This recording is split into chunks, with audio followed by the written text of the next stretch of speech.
think it's time to stop that word. 문재인 대통령이 개 식용과 관련해 화두를 던졌습니다. 이제는 개 식용 금지를 신중하게 검토할 때가 되지 않았는가.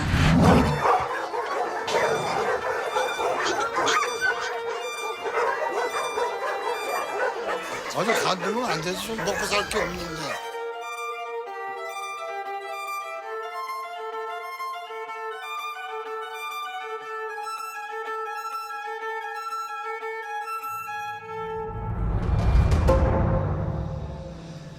Hello, Korean Americans in the U.S. and around the world.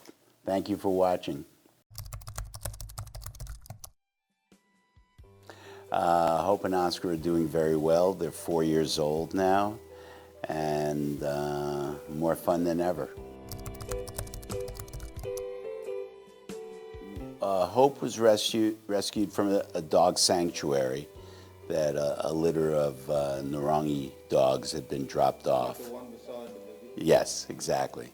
And then Oscar, as we were driving around, after we already had Hope in the car, we saw this little dog sitting on somebody's steps, and it was in the middle of winter, and it was freezing, and he had no food, and no water, and no shelter. So we got out, and we made an arrangement with the owner to buy that dog. And they both came home with us on the plane from Korea.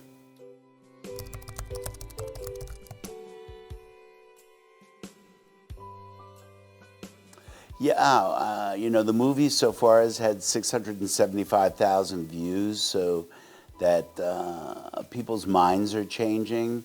And I'm hoping that the minds that are changing the most are the ones who really didn't have an opinion about dog meat, that felt that it doesn't really affect me, I don't eat it, but it doesn't affect me. And I think that one of the things they learned from the film is it affects everybody. Or they don't know the reality of the industry. The reality of the industry can give you a wake-up call too.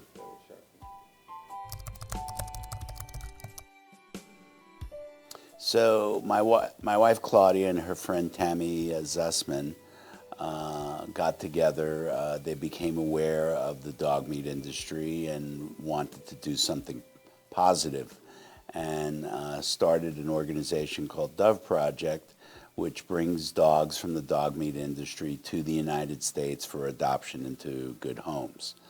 When they first started doing this, I was, kind of, what's going on? What, in Korea, really? You mean the country of Samsung, the country of the greatest educational system around? That Korea? So something didn't make sense. So I went along with them on a trip where they were doing business, and I just wanted to learn.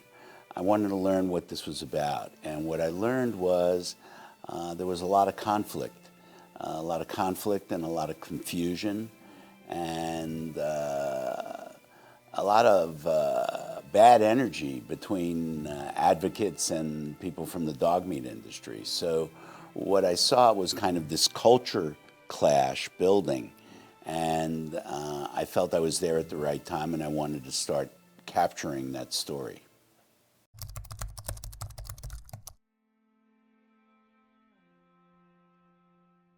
I think not only are Korea, that would be the wrong way to express it totally. There is nothing uncivilized about Korea. And in a way, that's one of the conflicts for a foreigner, because a foreigner comes and sees a very modern country, and then embedded in this very modern, state-of-the-art country is this old tradition that seems somehow out of sync with the rest of the world. So I don't think, I think it may give pause, but I never had a moment in all of this ever feeling that Koreans, to label Koreans uncivilized, that would be wrong. For me, I feel it's something that evolved out of poverty.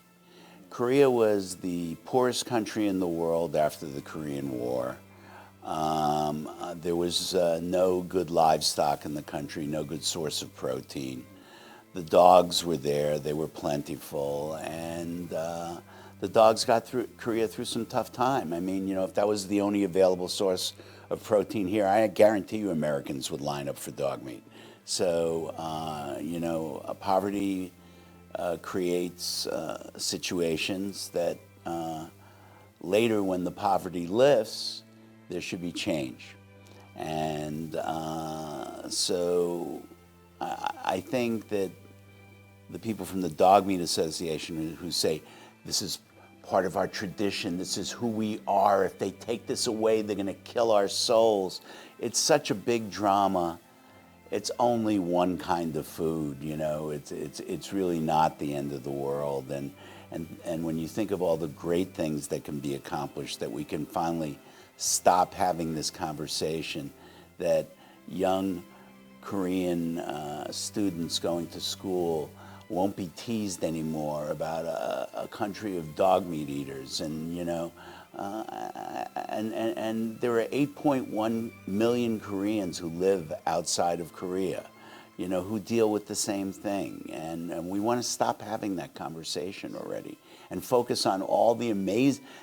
If Korea wasn't doing so many amazing things around the world, okay, maybe you could focus on dog meat, but why? When there are so many, you know, technology, everything else, it's a top country.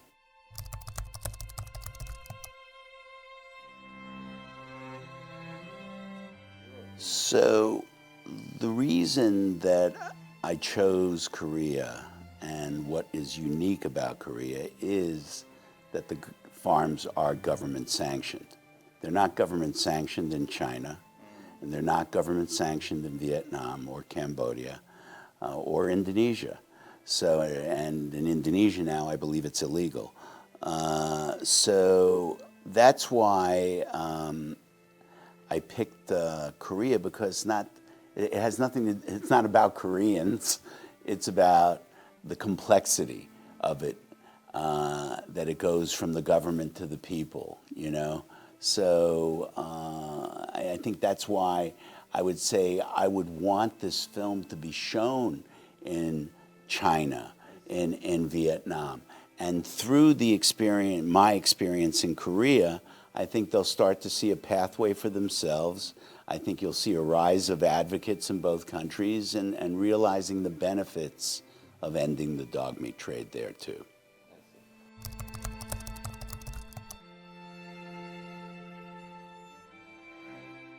I think that they need to realize that, as I've said, this is a decision for the Korean people. And bringing Western standards or what you believe to be correct into another culture, and then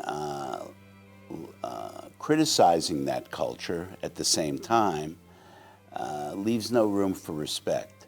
So if I were a Korean and somebody was coming into my country just waving their finger at me and saying bad, bad, bad, I would have the same reaction that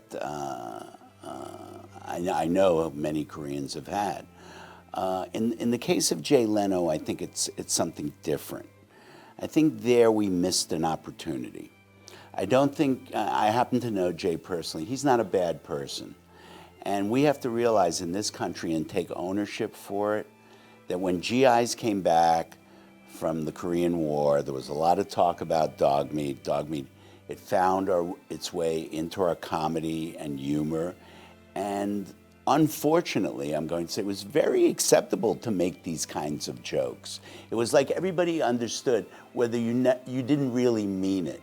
But it's still not nice. It's not a way to frame people. It hurts their feelings. It's very mean-spirited. So I think with Jay, it was an opportunity. I wish there was an opportunity for Asians to sit with Jay and explain to them why it's painful to hear those kind of jokes. And I think you would have heard a guy be very sorry. We all make mistakes. He has no vendetta against the people of Korea, I guarantee you, you know. all animals deserve the right to live in the places where they live, to flourish, to not be destroyed by mankind. But no, not all animals are equal. And I think, when I get that question in Korea, why do you always talking about dogs? What about cows and pigs and chickens? I get that all the time. And it's a very simple thing for me. The difference between them is dogs have evolved. Dogs have evolved to be part of our societal, fabric. They not only are pets, but they are companion animals to people with mental health issues. They help a fireman. They work with police. They work with the army. They work with the blind. A cow and a pig and a chicken can't do that. So this is the proof of why dogs have risen above those other animals.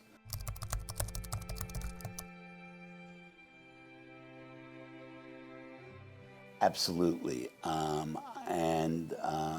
So many Korean daily newspapers, magazines, television shows, and social media have interviewed me about my film. And so I think the film was really able to raise up the topic again and to allow Koreans the comfort to look at it in a way where, okay, objectively, here's all the information, here's the history of it. Do we still want this going on in our country? Is this right? Is this the right thing for Korea to do? That's all.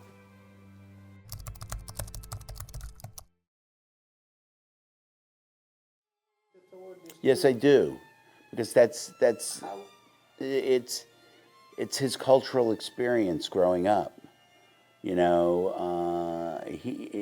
When you talk to him about how he got into the business and everything, he genuinely is a public servant. He wanted to help old people, and he really felt that by getting into this business, he would be helping the elderly in some way. So he was not motivated by thinking that selling dog meat would be, great money or anything. Yes, it's his living, but he's also the perfect example, I have to say, about recognizing that times are changing in Korea, and for his business to continue, he needs to change. So his focus now is blueberry juice, various kinds of health juices that he sells. So he's been able to adapt. He's still selling dog meat and the tonic, but he's changing his business. He's looking forward and he's changing.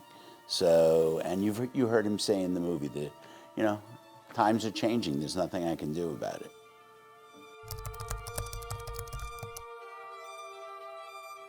Well, I would say I have two moments in the movie, and one is the first time you go to a dog farm, and whatever you've imagined it to be like when you go there, it's so much more. It's so much more. And if you're a dog lover, it's very hard. So to me, showing that environment and showing it effectively was very important.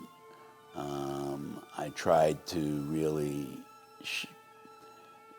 let people understand for themselves this is no way to keep an animal. This is torture to board an animal like this. And then I would say the second moment in the film that I really think sums the film up is when you look at the young woman in the final scene and she holds out her hand for the dog. And the dog doesn't put the paw in her hand immediately. I saw that, I remember that. But she insists, and then he does. And that show me the cow that does that.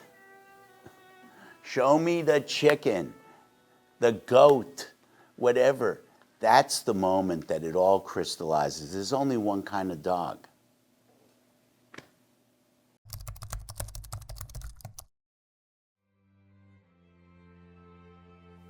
I think it will push it back, maybe into the countryside. I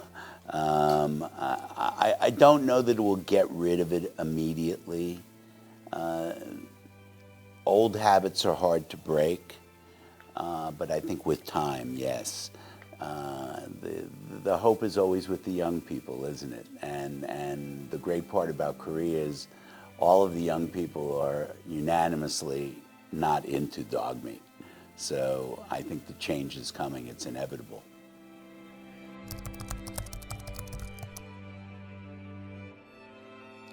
Well, President Moon, thank you for your recent comment, and I could not agree with you more. As our film has been saying from the beginning since it became public, it's time to decide. And it's time to decide what place dog meat has in contemporary Korean culture, and knowing only the Korean people can decide that.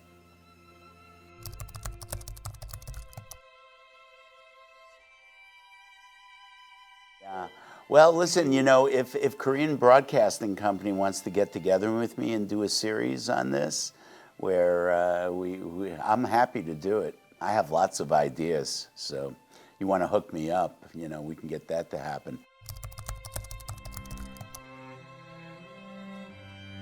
No, I haven't been working on a schedule with that because, you know, because of COVID, it's taken so much longer to roll the film out. And to me, it won't be over until I go back to Korea with the film. I think, you know, that'll be the finish of this first journey for me. And then I think it really, again, it depends on the Korean people. If they have an appetite, if they want to know more, if they want to see where it's going, if they want to go deeper, I'm happy to make that show. So, Korean Broadcasting, call me, you know. I'd make it for free, by the way. Yeah, my services would be free. I would make it for free.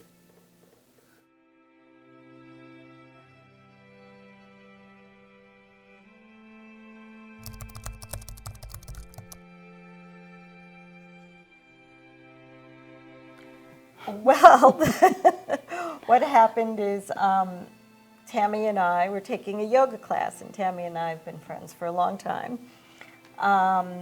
And we were talking to our yoga instructor, who is passionate about animal welfare. And somehow we got onto the conversation about dog meat consumption. And I believe it was Tami that said, well, they used to do it in Korea, but they don't do it anymore. And our instructor said, well, yes, they do. And Tami said, no, they don't. And our instructor pulled out a video that had been taken in Korea, which was very shocking to both of us, especially since we were in yoga. And Tami immediately went home and started calling all of her family in Korea.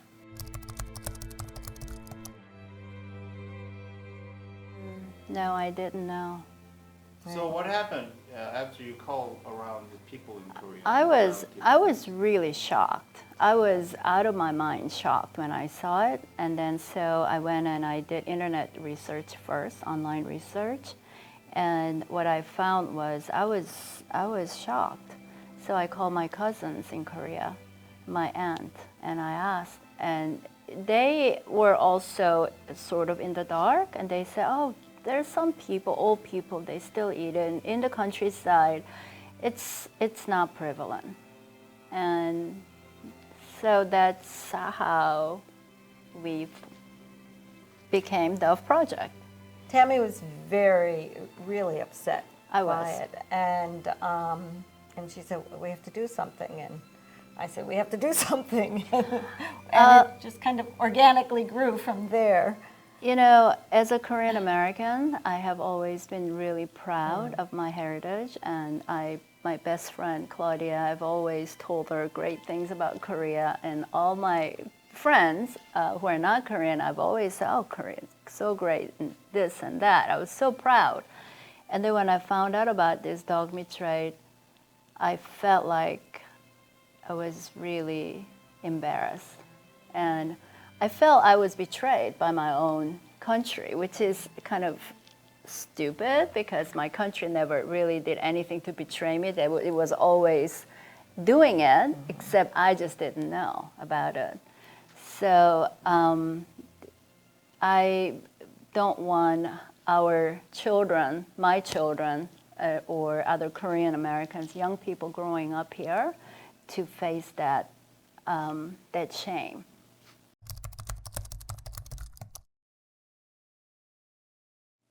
Well, it was really important to me, and of course to Tami as well, that when we started our work with Dove Project, when we founded the organization, that we go to Korea, that we witness. We needed to understand, and the only way we could do that is firsthand knowledge. So that's when Kevin decided to come along for the trip.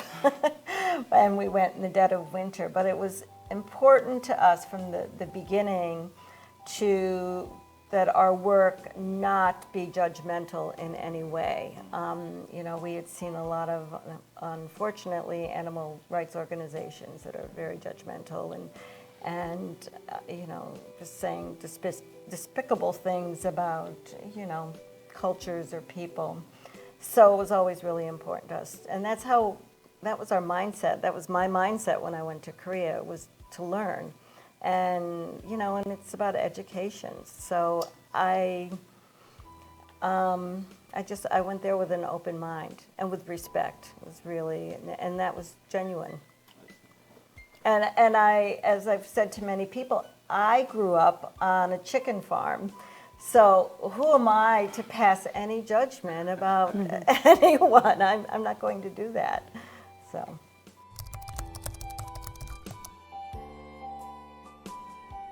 Well, part of our organization, we have our mission is to help support the end of the dog meat trade. But we do that through rescue efforts, but also advocacy and education. And this film was a very important educational piece, even though it was not funded by Dove Project in any way. But we were executive producers on it.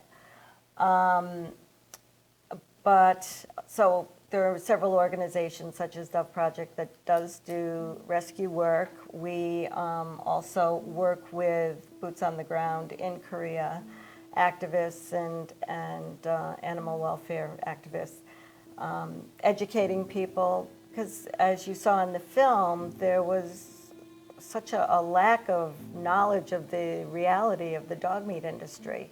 So it starts with awareness and building awareness, and so that's really an important part of our work. Tami can speak to our rescue efforts. Well, you asked what public could do. We, as part of our rescue mission, we bring dogs from Korea. Most of these dogs are rescued from dog meat trade. And we need flight volunteers. And what it means is the travelers from Korea, when they have a plan to come to LA, they could bring these dogs with them that are already pre-adopted. Most of them are already adopted, and we just have to find a way for them to get here. So the fly volunteer, if they would go to our website and www.dove-project.org, then they could sign up to be a flight volunteer. It does not cost the traveler anything. And all the logistics, all the planning, everything is done by one of our people in Korea. And we have placed, it's almost 900 dogs now in 5 years from Korea in homes, and the majority of them are in Southern California, in this area. I see. Interesting. Good work. Thank you. Okay, And watch Nureongi on YouTube. Watch Nureongi. Yes.